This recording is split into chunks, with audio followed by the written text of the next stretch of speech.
दोस्तों, कैसे हो आप सब लोग। आपका अपने YouTube चैनल पर बहुत बहुत स्वागत है। आज इस वीडियो में हम ये देखेंगे कि आप सबको SSC जेई के लिए आखिरी के जो 2-3 महीने होते हैं उसमें कैसे रिवाइज़ करना चाहिए। वो मैंने रिवाइज़ किया था उसके थ्रू मैं बताऊंगा मेरी क्या स्ट्रेटजी रही थी, मैं कैसे रिवाइज़ करता था। आप सब के लिए भी वो चीज़ काफ़ी हेल्पफुल रहने वाली है। वीडियो शुरू करने से पहले एक बार मैं अपना इंट्रोडक्शन दे देता हूँ। SSC जेई 2023 में मेरी 8वीं रैंक आई थी और SSC जेई 2022 में मेरे टोटल मार्क्स 336 थे और इसमें भी मेरा सिलेक्शन हो रखा था। और SSC जेई 2023 में मेरी 8वीं रैंक आई, मेरे आप मार्क्स देख सकते हो।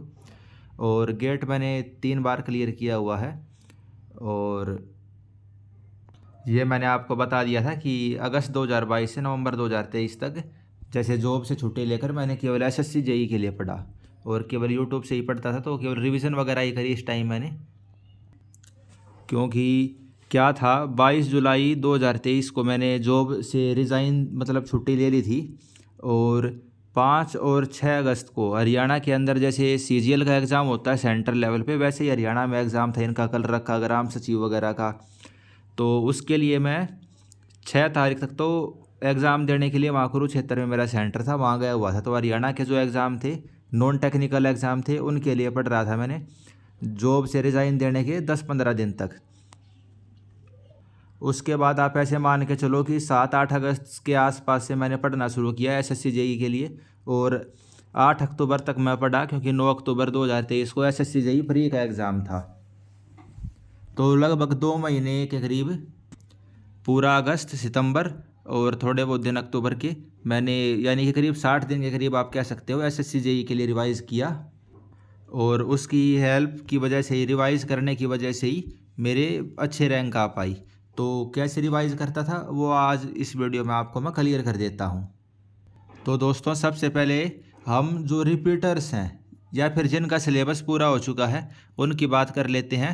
और उनकी स्ट्रेटजी सेम टू सेम वहीं रहनी चाहिए जो स्ट्रेटजी मैंने फॉलो करी थी, क्योंकि वहीं सबसे बढ़िया स्ट्रेटजी है।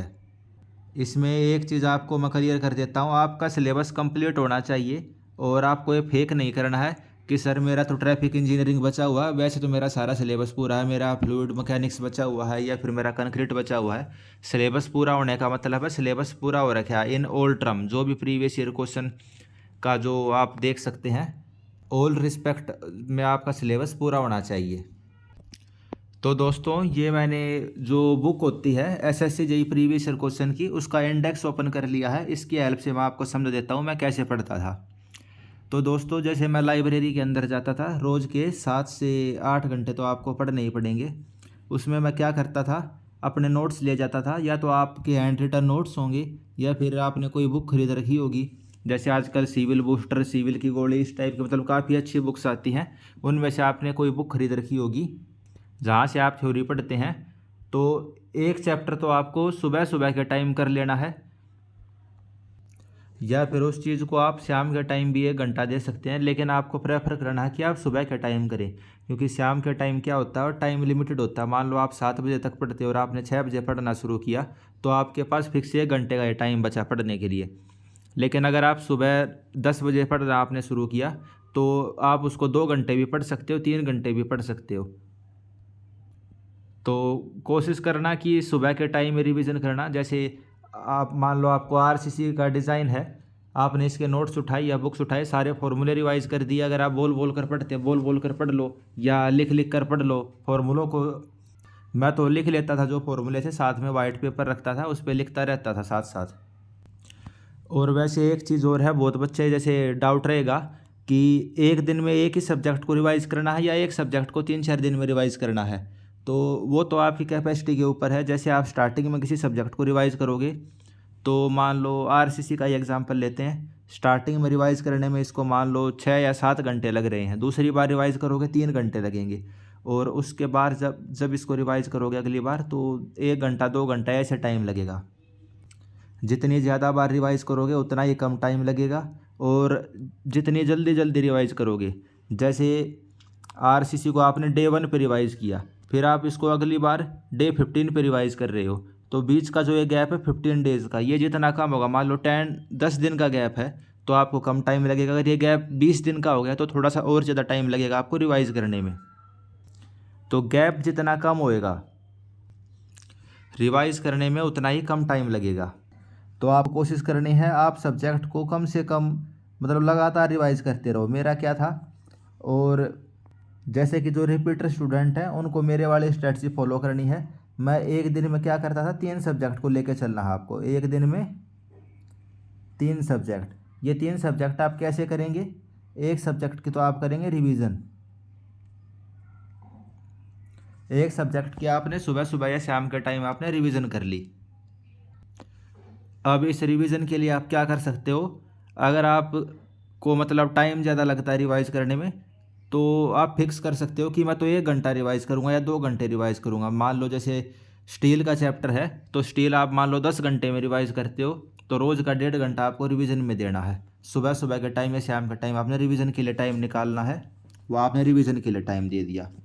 फिर बचे 2 सब्जेक्ट। उन 2 सब्जेक्ट का क्या करना है, आप ये कर सकते हो कि सुबह का जो टाइम है मान लो 1-1.5 घंटा आपने रिवीजन में लगा दिए, फिर एक सब्जेक्ट को आपके प्रीवियस ईयर क्वेश्चन या फिर कहीं से आप न्यूमेरिकल वगैरह करते हो, कोई स्पेसिफिक बुक है तो आप उसके प्रीवियस ईयर क्वेश्चन करोगे। जो थर्ड सब्जेक्ट है उसके भी प्रीवियस ईयर क्वेश्चन करोगे। और मैं इन 2 सब्जेक्ट को सिलेक्ट कैसे करता था, मैंने एक टाइप से 2 हिस्सों में बांट रखा था पूरी सिविल इंजीनियरिंग को। जैसे कि यूपीएससी के पेपर में भी पेपर 1 और पेपर 2 सिविल को 2 हिस्सों में बांट रखा है। वो उन्होंने कैसे किया हुआ है कि जो यहाँ तक का पार्ट है,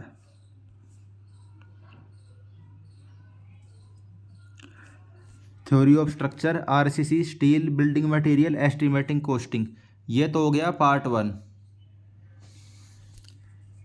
और एक ये हो गया, ये हो गया आपका पार्ट 2। तो आप सिविल को 2 हिस्सों में बांट के कर सकते हो। और ये आपको कैसे करना है, जो पार्ट 1 है पार्ट 1 का कोई भी एक सब्जेक्ट उठा लो आप। जैसे सुबह आपने आरसीसी का कर लिया तो शाम के टाइम आप करेंगे पार्ट 2 का कोई भी एक सब्जेक्ट। और आपको कोशिश क्या करनी है, जिन भी सब्जेक्ट के आप क्वेश्चन लगा रहे हो रिवीजन उसके अलावा किसी और सब्जेक्ट की करनी है। फॉर एग्ज़ाम्पल आज मैंने बिल्डिंग मटेरियल और कंस्ट्रक्शन को रिवाइज़ किया 1 से 2 घंटा, फिर अगले 2-3 घंटे मैं क्या पढ़ूंगा, फिर मैंने हाइड्रोलिक्स पढ़ ली, फिर शाम का टाइम मैंने क्या किया, आरसीसी के क्वेश्चन लगा लिए। आप मेरी बात समझ सकते हैं। मान लो सुबह हमने किया स्टील, स्टील को हमने रिवाइज़ किया सुबह। स्टील को रिवाइज करने के बाद फिर आप क्या करेंगे, जो पार्ट 2 है वहाँ का कोई सब्जेक्ट उठा लेंगे। मान लो ट्रांसपोर्टेशन है, ट्रांसपोर्टेशन के आपने क्वेश्चन कर लिए या प्रीवियस ईयर क्वेश्चन लगाए। फिर शाम के टाइम या 2-3 घंटे बाद जब आप ट्रांसपोर्टेशन पढ़ते हुए बोर हो गए, फिर आपने थ्योरी ऑफ स्ट्रक्चर के फिर क्वेश्चन लगा लिए। तो एक साथ 3 सब्जेक्ट को लेकर चलने का फ़ायदा ये था कि एक सब्जेक्ट को पढ़ते पढ़ते हम एक तो बोर नहीं होंगे, और दूसरा फ़ायदा ये होगा कि एक सब्जेक्ट को आप ज़्यादा लंबे टाइम तक कैरी करके चल रहे हो। जैसे कि इसमें एक चैप्टर है स्टील का, तो स्टील के न्यूमेरिकल आप रोज़ 2 से 3 घंटे कर रहे हो, तो इस पूरे चैप्टर को करने में आपके 3 दिन लगे। तो स्टील को आपने लगातार 3 दिन तक पढ़ा, यानी आपके दिमाग में जो स्टील है वो 3 दिन तक लगातार जा रहा है। और जिस भी सब्जेक्ट के यानी 3 सब्जेक्ट आपके लगातार 3 दिन तक आपके दिमाग में किसी न किसी तरीके से गए हैं। यानी आपको लंबे टाइम तक वे सब्जेक्ट आपके आँखों के सामने से आप उनके फॉर्मूले देख रहे हैं। और भले ही एक सब्जेक्ट को आप एक सब्जेक्ट पे आपने 3 से 5 दिन दे दिए, लेकिन क्या है जब ये 3 से 5 दिन ख़त्म होंगे तो एक साथ आपके 3 सब्जेक्ट इकट्ठे ख़त्म हो गए। वैसे तो 3 दिन में 3 सब्जेक्ट इस मेथड से जल्दी से ख़त्म हो जाते हैं, लेकिन फिर भी अगर हम ऐसे मान के चलते हैं, अगर किसी को इतना एक्सपीरियंस नहीं है, नया कैंडिडेट है, वो 5 दिन लगा के चल रहा है, तो 5 दिन में उसके 3 सब्जेक्ट ख़त्म हो रहे हैं। टोटल हमारे कितने सब्जेक्ट हैं, 11 सब्जेक्ट हैं। तो 5 दिन में 3 सब्जेक्ट, 11 सब्जेक्ट के लिए करीब करीब कितने दिन लगेंगे, 20 दिन से कम टाइम लगेगा। 20 दिन में आपके कितने सब्जेक्ट, सारे सब्जेक्ट कंप्लीट हो गए। तो जो मैंने आपको स्टार्टिंग में टाइम बताया था, एक सब्जेक्ट को दोबारा रिपीट करने का टाइम है आपका करीब 20 दिन पड़ेगा इस वाले मेथड से। और वो भी तब जब आप स्टार्टिंग में करोगे, जब आप दूसरी बार करोगे या तीसरी बार करोगे तो पूरी की पूरी सिविल इंजीनियरिंग को एक बार रिवाइज करने में आपका टाइम 10 दिन के आसपास लगेगा। इसमें आपने प्रीवियस ईयर क्वेश्चन भी किए हैं, सब्जेक्ट की थ्योरी भी पढ़ी है, और बीच में दिन का जो खाली टाइम मिलता है, मान लो आधा घंटा निकाल के आपने क्विज़ लगा ली या 3-4 दिन में एक फुल लेंथ का टेस्ट दे दिया। तो इस टाइप से हर महीने आपकी सिविल इंजीनियरिंग 2 बार तो हो जानी चाहिए, क्योंकि आप रिपीटेड कैंडिडेट हो, आपने सिलेबस पूरा किया हुआ है, आपने एक बार प्रीवियस ईयर क्वेश्चन भी किए हुए हैं। और सबसे ज़्यादा फोकस हमारा प्रीवियस ईयर क्वेश्चन पे ही रहेगा। भले ही जो एजेंसी है वो बदल गई, लेकिन प्रीवियस ईयर जो क्वेश्चन का जो हेल्पफुल है वो बिल्कुल सेम वैसे ही हेल्पफुल रहेंगे, प्रीवियस ईयर क्वेश्चन पहले की तरह ही। उनको किसी भी कंडीशन में आपको छोड़ के नहीं जाना है। तो जो रिपीटेड कैंडिडेट हैं वो मेरी बात को समझ गए होंगे। एक सब्जेक्ट को आपको सुबह या शाम को रिवाइज करना है, और दिन के टाइम सिविल इंजीनियरिंग को 2 हिस्सों में बांटकर जैसे भी आपको कन्वीनियंट लगे, एक सब्जेक्ट इस वाले पार्ट से, एक सब्जेक्ट इस वाले पार्ट से, क्योंकि ये तो स्ट्रक्चर वाला पार्ट हो गया, और ये वाला जो हमारी जनरल सिविल इंजीनियरिंग होती है जैसे मिट्टी, पानी, इरिगेशन, ट्रांसपोर्ट, तो इस टाइप के सब्जेक्ट हो गए। तो हम बोर नहीं होंगे एक सब्जेक्ट को पढ़ते पढ़ते, हमारा मन लगा रहेगा। एक सब्जेक्ट को हम ज़्यादा टाइम तक देखेंगे आँखों के सामने, तो हमारी रिटेंशन पावर बढ़ेगी उस चीज़ की। और जितना हो सके मैक्सिमम बार प्रीवियस ईयर क्वेश्चन लगाइए। जैसे मैं अपने बताऊं तो अप्रोक्सीमेट मैंने 6 या 7 बार प्रीवियस ईयर क्वेश्चन लगाए थे एसएससी जेई के लिए, और ये 2 महीने के अंदर ही मैंने ये 6 से 7 बार लगाए थे। जब मैंने फर्स्ट बार पढ़ा तो मेरे को करीब 10 दिन लगे थे सारी ये एसएससी जेई की प्रीवियस ईयर क्वेश्चन की जो आईएएस मास्टर की बुक थी। लेकिन धीरे धीरे क्या था, पूरी बुक को 3 या 4 दिन में मैं पूरी बुक कंप्लीट कर देता था। तो आप भी जब पूरी बुक को 4-5 दिन में कंप्लीट कर देंगे पूरी की पूरी को, और कॉन्फिडेंस के साथ कि हाँ इसमें मुझे सभी क्वेश्चन आते हैं, तो आप समझ जाना कि हाँ अब आप सिलेक्शन के पास पहुँच गए हो। केवल टाइम पास के लिए या खाना पूर्ति के लिए अगर आप प्रीवियस ईयर क्वेश्चन को कर रहे हो या महीना भर लगा रहे हो इस बुक को करने के अंदर, तो समझ लेना अभी सक्सेस आपको नहीं मिलने वाली है, अभी और मेहनत करने की ज़रूरत है। तो दोस्तों ये तो उनके लिए हो गया जो रिपीटर हैं या सिलेबस कंप्लीट हो गया, और सिलेबस रियल में कंप्लीट होना चाहिए। अगर कोई कैंडिडेट फर्स्ट टाइम एग्ज़ाम दे रहा है और उसका सिलेबस पूरा नहीं है, तो वो क्या कर सकता है। जैसे रिपीटर्स के लिए तो मैंने बताया 3 सब्जेक्ट एक साथ इकट्ठे चलेंगे, एक सब्जेक्ट की रिवीजन, 2 सब्जेक्ट के क्वेश्चन। तो जो रिपीटर हैं ये मतलब जिनका सिलेबस पूरा नहीं हुआ, वे 2 सब्जेक्ट को लेके चलेंगे।